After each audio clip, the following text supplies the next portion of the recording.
જય માતાજી મિત્રો, કીર્તિ પટેલ જે ખજૂરભાઈનો અત્યારે વિરોધ કરે છે ને, એની પહેલાં 1 મહિના પહેલાં રાજદીપસિંહ રીબડાનો એને વિરોધ કર્યો હતો.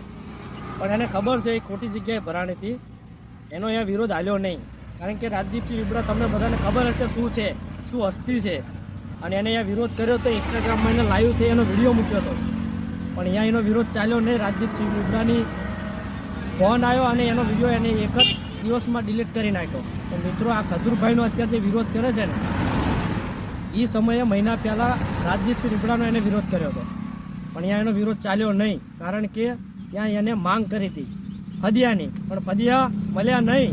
અને એને હસ્તી શું હતી ખબર પડી અને કોની સામે ટક્કર લીધી હતી એને, એની ટક્કર ચાલી નહીં. પણ આજે ખજૂરભાઈનો જે વિરોધ કરીને બેઠી છે ને આ કીર્તિ પટેલ, એટલે એનું ન્યાય વધારે ચાલવાનું નથી. કીર્તિ પટેલ કોઈ હસ્તી નથી, એનું કાંઈ થવાનું નથી. બોલ્યા કરે છે, ભસ્યા કરે છે, એ ભસતી રહેવાની. ખજૂરભાઈ આજ સુધી એનો વિરોધ કર્યો નથી.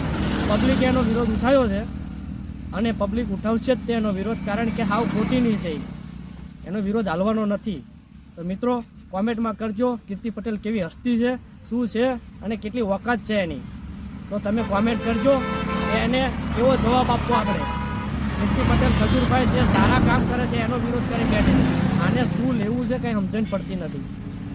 તો મિત્રો, એનો વિરોધ કરજો અને ખજૂરભાઈને સાચો ન્યાય અપાવજો અને બોલજો. જ્યાં બોલવા જેવું છે ત્યાં બોલજો, સાચું બોલજો અને એને હક અપાવજો, ન્યાય અપાવજો ખજૂરભાઈને. કીર્તિ પટેલ હાવ ખોટીની છે.